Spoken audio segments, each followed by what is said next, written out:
میں حافظہ اور 5 وقت کے نمازی اور غیر مردوں کے ساتھ بھی سوتی ہوں۔ کچھ دن پہلے ایک خاتون سے دوپہر کو ملاقات ہوئی جو جسم فروش تھی۔ رات کو چونکہ وہ روزی کمانے میں مصروف ہوتی ہے، اس وجہ سے دن میں ملاقات کرنی پڑی۔ انہوں نے بہت عزت کے ساتھ ڈرائنگ روم میں بٹھایا، خاطر مدارت کی۔ ان کا حال پوچھنے کے بعد میں نے سوال کیا، آپ اس بے لذت کام میں کیسے بچ گئی؟ ایک لمحے کے لیے ان کے چہرے پر اداسی چھلکی، پھر مسکرا کر بولی کہ عشق ہو گیا تھا اور محبت میں اندھی ہو کر گھر سے بھاگ نکلی۔ کچھ دن محبوب نے 4 دیواری میں میری چادر اتار کر دل و جان سے محبت کی، اور اس کے بعد نہ ڈر سانپنے کو دیوار رہی نہ چادر رہی۔ جب واپسی کا سفر کرنے کا سوچا تو خیال آیا کہ بھاگنے کا فیصلہ تو میرا تھا، اب اگر گھر گئی تو جو تھوڑی بہت والدین کی عزت بچی ہے وہ بھی لوگ تار تار کر دیں گے۔ رہنے کو ایک جگہ ٹھکانہ ملا جہاں مجھ جیسی لڑکیاں تھی، اور بس پھر جسم ہی روزی روٹی کا سبب بن گیا۔ سوال کیا کہ والدین تو معاف کر ہی دیتے ہیں، ان کا نرم دل ہوتا ہے، تو ایک بار چلی جاتی تو مسکرا کر بولی معاف تو اللہ بھی کر دیتا ہے لیکن لوگ معاف نہیں کرتے۔ عورت کا منہ کالا ہو جائے تو پھر یہ دنیا والے کبھی گورا ہونے نہیں دیتے، مرتے دم تک کالا ہی رہتا ہے۔ سوال کیا کہ چلے بھیک مانگ لیتی، کم سے کم اس کام سے تو اچھا کام ہے، تو بولی یہ سب کتابی باتیں ہیں، کوئی کسی بکارن کو کرائے کا کمرہ بھی نہیں دیتا، جھونپڑی میں بھی نہیں رکھتا، عزت بیچ کر کم سے کم عزت سے تو رہ لیتی ہوں، اپنا گھر ہے، اپنا بستر ہے، اس دنیا میں اسی کی عزت ہے جس کے پاس پیسہ ہے۔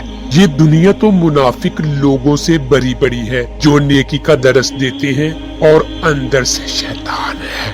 کسی کو کہیں کہ طوائف سے شادی کرے گا تو وہیں بولتی بند ہو جائے گی۔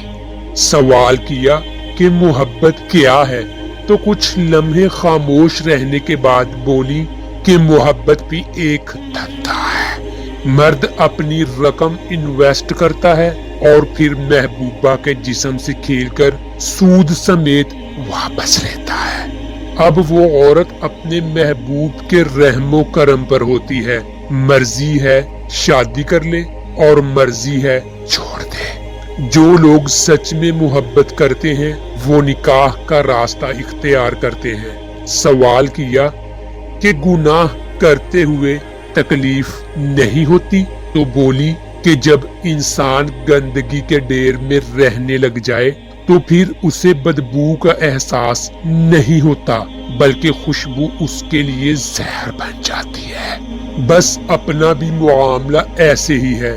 سوال کیا کہ نوکری کر لیتی، کہیں شادی کر لیتی تو گناہ سے بچ سکتی تھی، تو بولی کہ جب لوگوں کو یہ معلوم ہو جائے کہ لڑکی اکیلی ہے، اس کا کوئی نہیں، تو بیڑیے بن جاتے ہیں۔ شادی شدہ مرد ہو یا کوارا، سب ہی ایک صف میں کھڑے ہو جاتے ہیں۔ یہ دنیا اکیلی عورت کو جینے نہیں دیتی، لیکن درس جتنے مرضی کروا لو، ایسے ایسے نیکیوں کے درس دیتے ہیں، لیکن شکل مومنوں والی اور کرتوت کافروں والے کرتے ہیں۔ پھر بولی شادی کون کرے گا؟ آج کل لوگ ایک دوسرے کا جھوٹا پانی نہیں پیتے، آپ شادی کی بات کرتے ہیں۔ اب تو قبر تک یہ گناہ ساتھ ہی رہے گا۔ 5 وقت کی نماز پڑھتی ہوں، حافظہ قرآن ہوں، اپنا معاملہ اللہ پر چھوڑ رکھا ہے، اس کی مرضی ہے جہنم میں ڈالے یا جنت میں ڈالے۔ خود کشی بھی حرام ہے، جسم فروشی بھی حرام ہے، مرنے کی ہمت نہیں تھی تو اس لیے یہ کام کر رہی ہوں۔ دلوں کا حال تو وہی جانتا ہے نیازی صاحب، دنیا والے تو بس پھٹے کپڑے اور چست کپڑے دیکھ کر مزے لیتے ہیں اور کچھ نہیں کرتے۔ کوئی استغفار پڑھ پڑھ کر دیکھ رہا ہوتا ہے اور کوئی چسکے لے لے کر دیکھ رہا ہوتا ہے۔ انٹرویو کافی لمبا ہو سکتا تھا، لیکن ایک چاہنے والے کی کال آ گئی تو انہیں جانا پڑا، اور جاتے جاتے کہہ گئی کہ اللہ آپ کو اپنے حفظ و ایمان میں رکھے۔